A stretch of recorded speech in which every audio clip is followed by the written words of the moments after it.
Pixel Sift is proudly supported by Murdoch University School of Arts. Maybe you want to learn how to make your own Twitch channel, podcast, or outclass the competition? How does that sound? Well, the skills you learn in a creative degree in games, sound, film, journalism will put you in a class of your own. Have a look at murdoch.edu/arts to learn more about what they've got on offer. That's murdoch.edu.au/arts, or you can search Murdoch University for more information. Murdoch University School of Arts, proudly supporting Pixel Sift.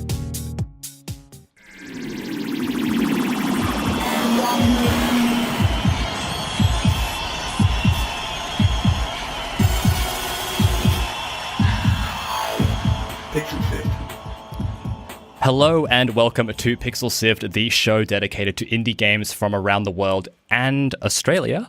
My name is Mitch, and joining me tonight is my co-host Gianni. How you doing, man? Hello. So probably worth mentioning, you've probably got a whole bunch of new listeners, so welcome. If you've just joined us on Pixel Sift, yes, we do talk about independent games. We also talk about mainstream games as well, and we talk about stuff that's making the news in the world of gaming. So if you've just joined us for this episode, welcome. We're looking forward to spending some time with you and hearing from you shortly. Excellent. Well, our guest tonight, incidentally, is Dean Walsh, the 3D art lead at Blue Manchu in Canberra. Thanks for joining us, Dean. Thank you. And Dean is going to talk about his Blue Manchu's latest video game, Void Masters, which is taking the internet by storm. But first of all, Gianni, what else are we talking about? Yeah, so we're going to talk about the Playdate. It's a brand new console from a software developer and games publisher called Panic. It's their very first piece of hardware. It kind of jumped onto the internet and kind of blew up Twitter for a little while, but quickly was kind of associated with a little bit of controversy as well, and people have been questioning whether or not it's a good idea at all. Excellent. Let's get started. Hey there, if you're enjoying the show and you want to hear more, subscribe to Pixel Sift on Apple Podcasts, Pocket Casts, Spotify, or listen on pixelsift.com.au. See you there. Subscribe. So last Wednesday, Panic, the company behind a bunch of software, actually, that's what they originally made their name in. They've done a lot of sort of software for the Mac platform and been doing that for a really long time. Recently got into the publishing business, and they famously became the publishers of Firewatch, which was a game that took a lot of people by surprise and was really well received. And they're also publishing an Australian-made game called Untitled Game. So they announced last week that they were going to build their very own handheld gaming system called Playdate. It was pretty exciting. It's a very good color. If you look at it, it's bright yellow, so you can see why we like it. But yeah, it was an interesting sort of design, and it has a kind of sort of simplified Game Boy look. So it's only black and white. The key talking point is the little crank arm thing that's like on the side of it, right? That's what. Yeah, like, it's actually got like a little physical piece of hardware, a little crank on the side, and that's one way that you can interact with the actual games. It's been. This is a bit confusing for me because when I first saw it, I thought that's how you charged it. Same. I thought it was an emergency-styled flashlight game. Yeah, like one of those wind-up radios. Yes, I thought great. If you've got power outage, this is a good handheld. So already the marketing did not work on us, Dean. it just. So, Dean, that was your initial thought, but what else have you thought about it now that you've kind of had a look at the handheld, and what do you reckon? Look, I love non-conventional input devices, so I think that's really neat, the idea behind it, and I can already see lots of interesting games coming out of it. I think it's more of an art device. I mean, you've got exclusive small selection of curated games, so you didn't mention yet, but it is 12 games, I think, released on a weekly basis, but also based on what I read, I think it's like they're unlocked on a weekly basis from when you get it, so it's not like if you buy one late. If you jump in late, you don't have them all unlocked. I think it is like a bit of a unique thing where as you play it, they'll slowly unlock. So yeah, I mean, it's a novelty, but looks like a nice novelty. It's interesting because I have seen a lot of people who are, you know, big video game players. Maybe they play games a lot, and they're not the people who are are really getting on board with this sort of idea. And I really think, and tell me if you what you think as well, if this is not a console for your PlayStation player, your Switch player, even someone who plays 3DS. It's actually something for people who want to play a different sort of experience and maybe haven't picked up a game device for a very long time. Yeah, I mean, it's going to be a collector's item kind of thing. And this is where it comes down to, it looks really nice. All the industrial design stuff for it, the concept behind it, black and white screen. It's very unique. It's very cool. It could release and it could be kind of not look nearly as cool as it does right now. That's the other thing that could happen. But in theory, if it is what it is, it could be a collector's item. I don't know what their plans would be if they do keep releasing more games for it, or if their second phase is another piece of custom hardware, which maybe has like a touch pad or something like that, like a mouse ball kind of interaction. Like that could be interesting, but it's just vague at this point, really. Like it's hard to buy into something when you don't really know what it's going to be, but they've got great developers behind. So I mean, it's like looking at it now, it is kind of promising quite high specs in that the thing is going to have Wi-Fi, USB-C, and Bluetooth. Yeah. So I'm not sure why it needs all those things, and it's going to cost upwards of $215 if you want to buy one in Australia. So for 12 black and white games and a funny interface, I'm not sure how that's going to work here anyway. In America, it might be a different story, but it doesn't seem realistic to me, it being a consumer-friendly product. Yeah, it just doesn't. I don't think it is consumer-friendly. I do think that's one of those things where people talk about it. It's not overly accessible because it is a collector's item. It's an art piece. I think that there's a different way to frame it, and I think that's probably more the audience that it's sitting into. The democratization of hardware for game consoles is really interesting, I think, in recent years. You've had things like the Ouya, which didn't quite... just died this week, actually. Yeah. Did it die this week? Yeah. Razer bought the company and shut it down. Yeah. Wow. So, hey, which company can we buy and shut down? Pixel Sift, probably. We did go out there and ask a whole bunch of people along Discord and Facebook as well to see what they thought about it, because we were wondering whether they think it looks like a bit of a gimmick, and some people sort of say that it does. Video Bames on Discord says it does look like a gimmick to me rather than a console that would be popular in the long term. And Just a Fat Yeti on Discord also says, I think it's charming. It seems to have captured the imagination and attention of a lot of creative people, which is awesome. But that being said, I personally see it as a bit of a gimmick. And while I can appreciate the cost of production, I wouldn't be prepared to pay $150 for something that I can only play a handful of games. And I think most people might feel similarly. I sort of don't like the fact that they're kind of keeping all of those games hidden at this stage, though they have announced a number of key creatives, Zach Gage, for example, Kita Takahashi, also involved in the project. So there is a little bit of that information. But yeah, tell us what you think. If you think it's something that is a bit of a gimmick, do you think it's great? Let us know. You can tell us on chat. Yeah, you can let us know on Twitch. I think it's okay for it to be a gimmick. I actually think that the idea that something being a gimmick doesn't diminish the fact that it can be an interesting experience. And I think, Dean, as you said there, an interesting and different interaction can bring out some really interesting games. I've actually remember one of the most fascinating games that we play every time we go to the Games Week in Melbourne is this one-dimensional RPG, and all it has is a weird little toggly joystick. It's just a light of LED lights that's programmed with like an Arduino or something like that. And that is not a game how anyone else would normally see it with, D-pads and triggers and all that sort of stuff. But it is a game, and it's a really interesting way to experience that. Yeah, definitely. I think at GDC they do I forget the name of the display currently, but it's a kind of alternative control competition every year. And it's got games controlled by puppets and games similar ones like that, where it's custom Arduino boards. It's great.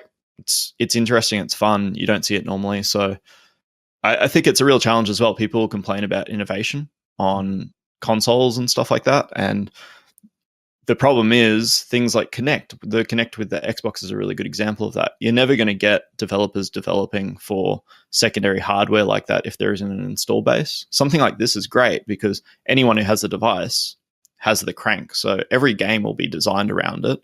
Every game's designed around this nice black and white screen. Stylish. It's cool.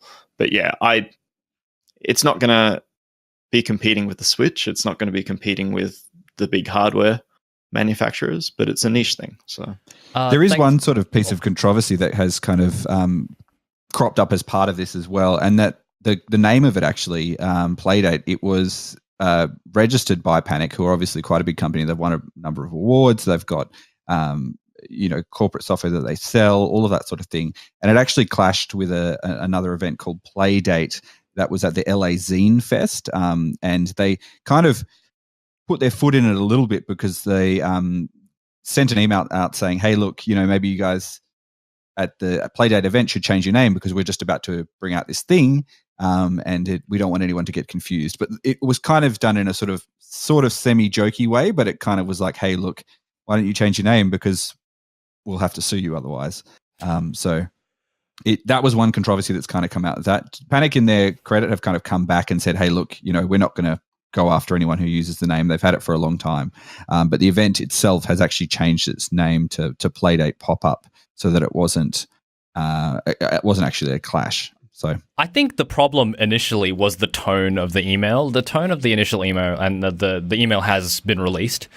And they say the email addresses their own product as like our dumb product, and like it's just full of sarcasm and it just sounds flippant, to be honest. I just don't think the person that wrote the email forgot that they weren't typing on Discord; they were writing an actual email. It just seems like that anyway. Yeah, it's just one little thing that's kind of come out of this as a sort of, and Cable Sasser, who is one of the founders of Panic, actually came out and said, look, we sort of intended it to be this way, but we didn't realize now that we are the big company that has the market power, unlike this small independent arts event, which sort of was there to celebrate marginalised creators and people to give them a different voice. So this controversy, it's worth pointing out, has pretty much overshadowed the fact that this thing has a crank on it. Yeah.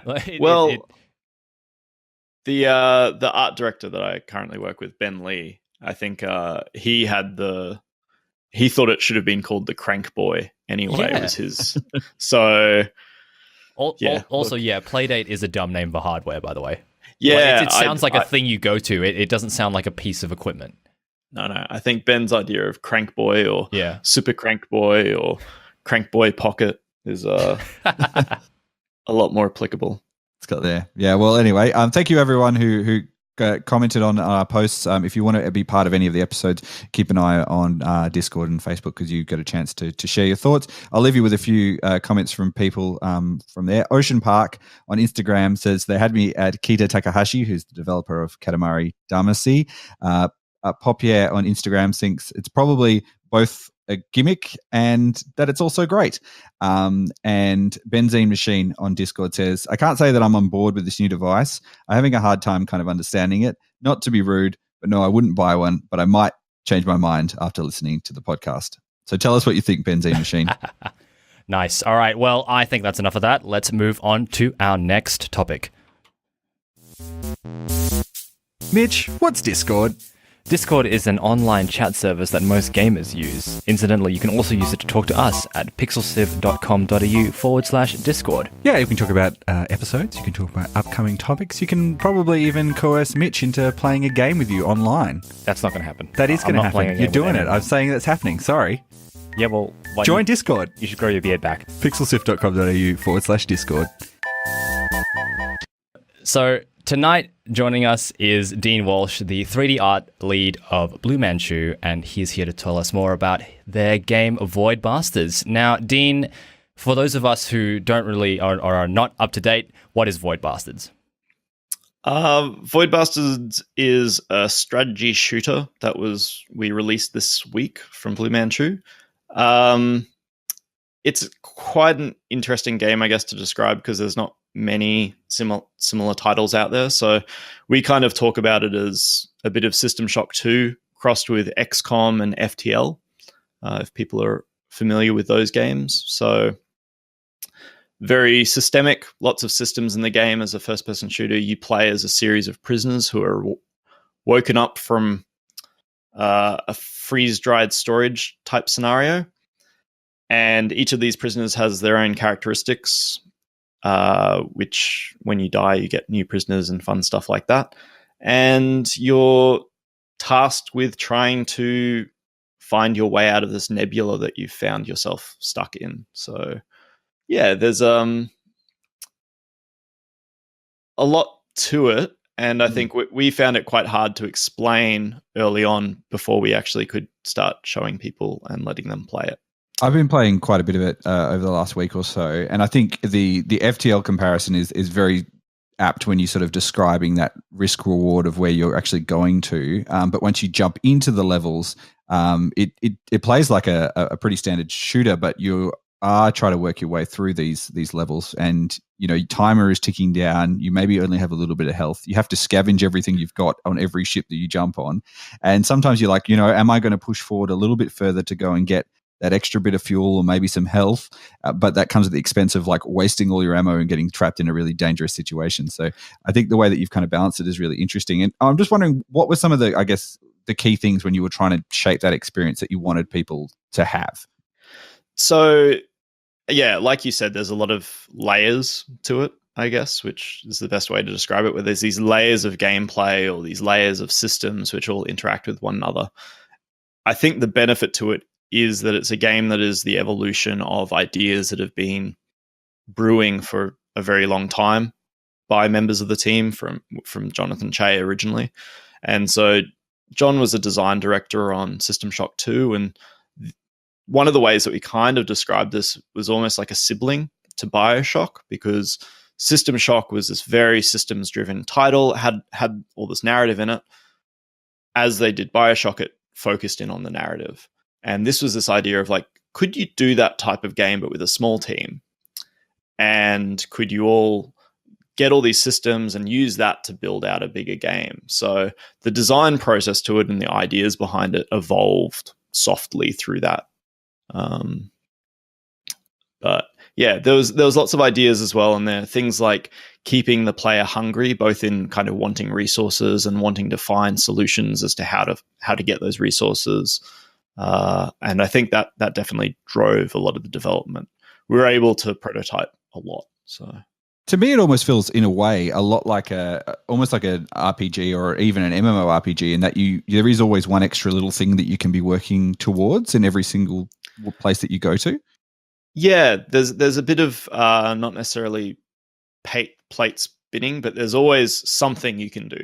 There's like always there's always an option. And so it's about that choice of, do I go left? Do I go right? Do I use this item here? Things like, and I think before when we were talking briefly about it, things like, do I use some of my food to heal myself before I go into this next ship so I have a little bit more health? Or do I hold on to that because I know that I'm going to need that to move further in the nebula and get to my next destination? So there's a lot of pros and cons, trading off what you want to risk, what you want to kind of see as a reward. So how do you kind of balance all of that and not make the player feel like they're just spinning their wheels and not really progressing? Lots of testing. So we've been really lucky. We've been working on this for a couple of years now. And even when I first joined the team, which was when they'd done, I think it was like one prototype, which was a really, really basic proof of concept. That basic proof of concept had most of the main beats playable. So for years now, we've more or less been able to play from start to finish in a loose framework. And John and Farbs and Ben, they've had so much experience with their last game, Card Hunter, which was all about balancing and all about systems. And John's been making these games for years now. That's where he comes from.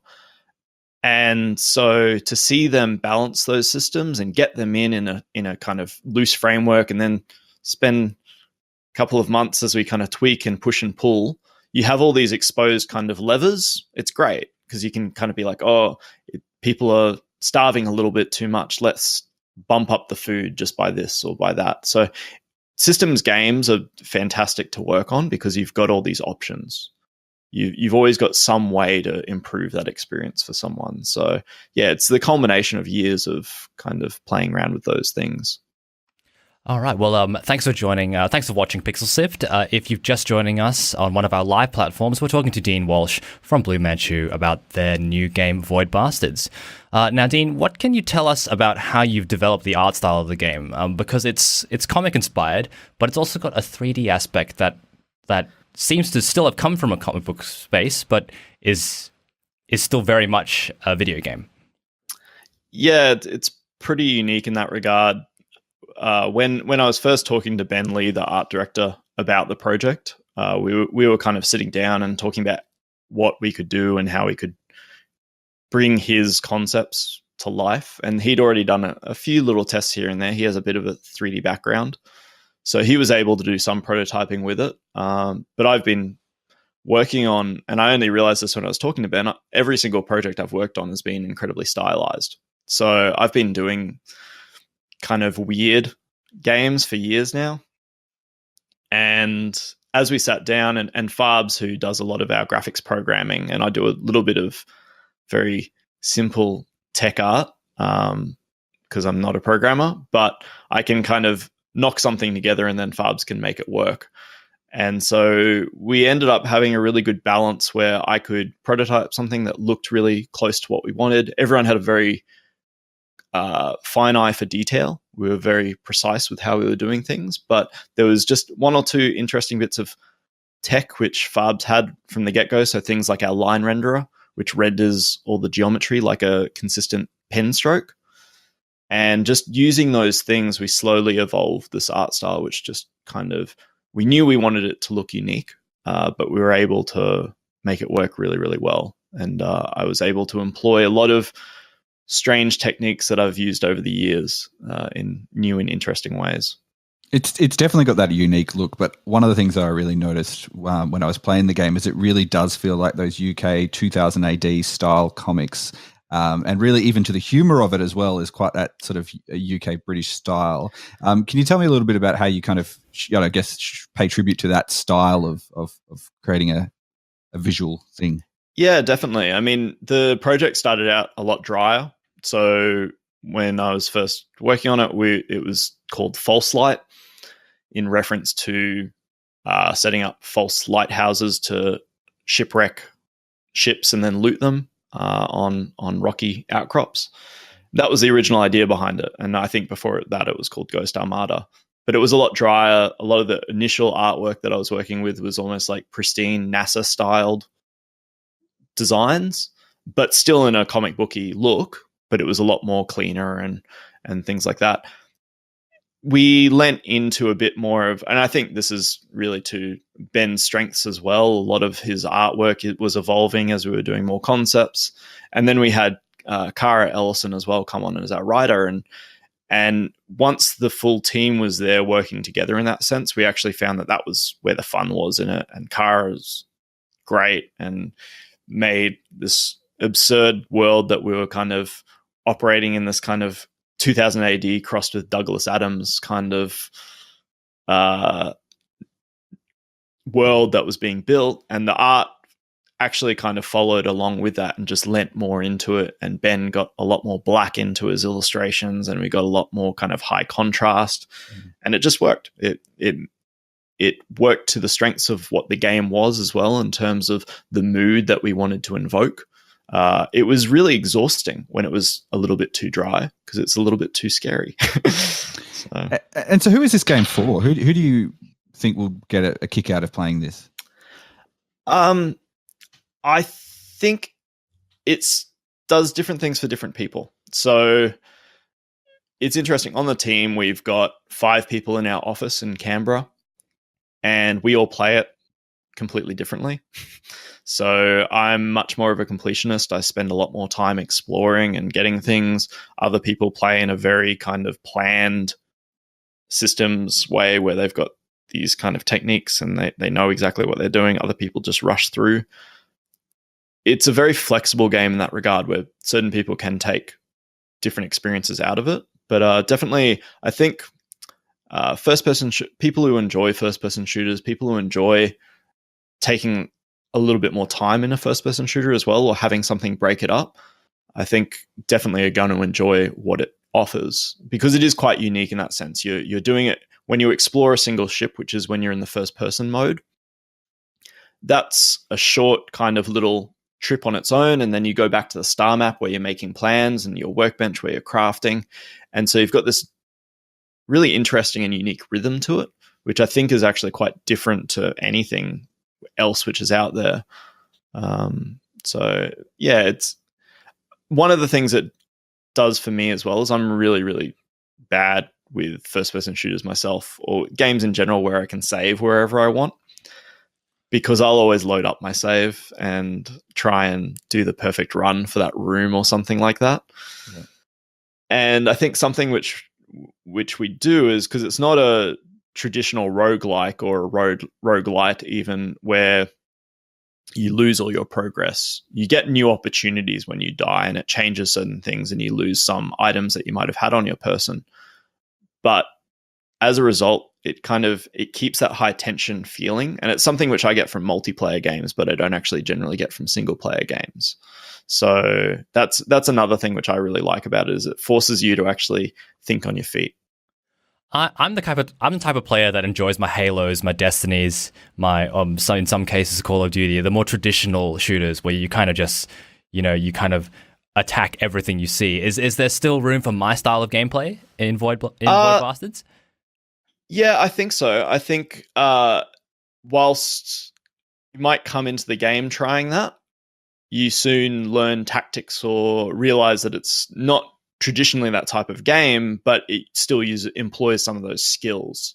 So, and that's one of the really funny things, because we did quite a lot of early focus testing as well, where we were kind of sitting people down and seeing if they understood the systems, because it is tough. Most FPSs treat and reward the player for clearing every single room that they see. And very early on in Void Bastards, if you're playing on kind of the harder difficulties, or the normal upward, I would say, it's going to be really tough to do that. But you can try, and you'll get something out of it, but then you'll see that kind of your cost benefit to that playstyle isn't always going to get you the results you might be after. So then you might mix it up a little bit, or you might find that sometimes this works, sometimes this doesn't. You might find that there's a really good character loadout that works for your playstyle. So for instance, you can get character traits. Some of these can be positive or negative. Things like you can have a character that runs fast, or you might have a character that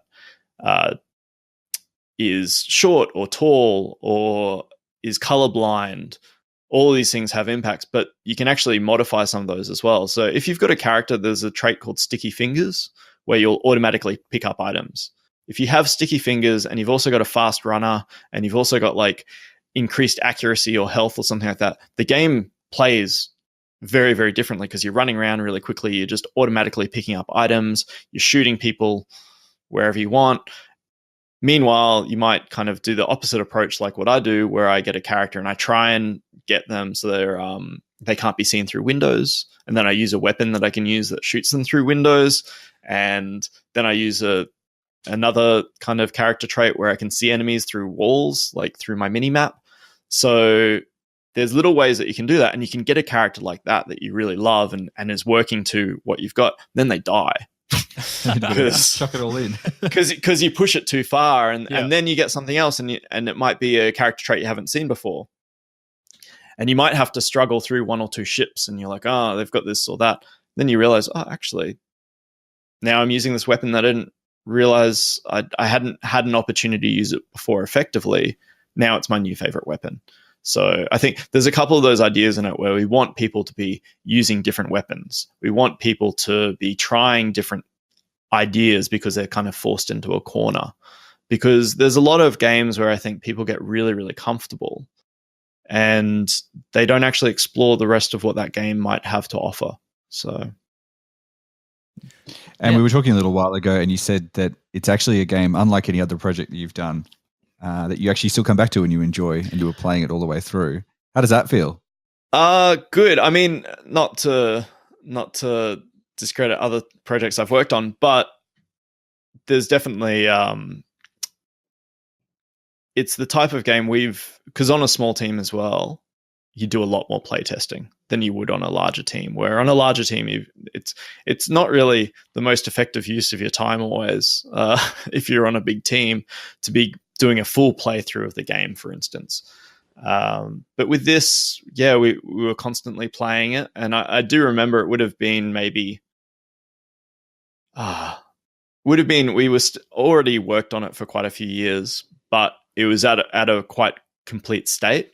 And I remember one evening on the weekend where I'd been playing Overwatch, and I was like, I should fire up Overwatch, play some Overwatch. And I was like, no, you know what? I'm actually going to play my own game, which I'm gonna play that for an hour instead, which seems a little bit bizarre. But for me, it was that kind of thing of it offered what I wanted at that time, which was I wanted to sit down, spend an hour running around, thinking about things and shooting things, but I didn't want to deal with people. So it was a pretty good option. Blessed relief from all those people online. Exactly. Well, Dean, thank you so much for coming on the show. The game is out right now. You can find out more information if you head to voidbastards.com. You can pick it up on the Humble store. It's also available on Xbox, and you've got a Discord server as well where people can jump in. And I think you're giving away pins as well if people wanted to. We gave away the last pin because we were giving them up towards the release. We were giving them away, but I think we've still got a fair few, but most of them are in Toronto, of all places. So we've actually in Toronto. we've actually got a launch party this weekend in Toronto, which unfortunately I will not be attending. But our audio director and our art director will be at that big party, which will also have some pins. But for us in Australia, not that convenient. Next time. All right. Well, let's jump on a plane, Mitch. Let's head to Toronto. I think we were talking about that in the office. We were like, if we last minute decided, would we be able to make it in time? Like $10,000. Yeah, $10,000 later. No. Yeah. Anyway, Dean, it's been a real pleasure talking to you. Go, Mitch. Oh, yeah. Until next time, thank you very much for talking to us, Dean. And thank you very much to our audience for tuning into another episode of Pixel Sift. This episode has been hosted by myself and Gianni, and thanks for joining me tonight, Gianni. No worries. It's very fun. And it was produced by Fiona Bartholomeus, and our executive producer is Gianni Di Giovanni. We wouldn't be able to make 122 episodes of Pixel Sift if we didn't have the support of Murdoch University. So you can go check that out and tell them we sent you. And if you're keen to learn more about a great creative degree, head to murdoch.edu.au/arts. We'll always be, as always, we'll be sticking links to the topics and everything we talked about on the show in the notes on our website, www.pixelsift.com.au. And on our website, you can see articles like the one we did this week, where Western Australia finally has its own video game funding scheme after many years, 13 years in fact. So you can read all the details of that and find out what West Australian game developers think about that. But you should come join us on Discord because we'd love to have you there. We can have discussions about this and every other topic that we talk about. That's on pixelsift.com.au/Discord. And you can also share the work that you're working on, your creative work. You can talk about topics, and you can find people to play online to pixelsift.com.au/Discord. Now, if you like what we do, please tell a friend. We don't pay to advertise, and we rely on the word of mouth to find the show. And yes, our next episode will be on the 13th of June. So if you join us, if you do join us next time, next week we'll be playing a game. I believe we're playing a major Teleblast, and that's another indie game made right here in Australia. So thank you all for joining us this week, and thank you very much, Dean, for joining us. Thank you. Bye. Thanks.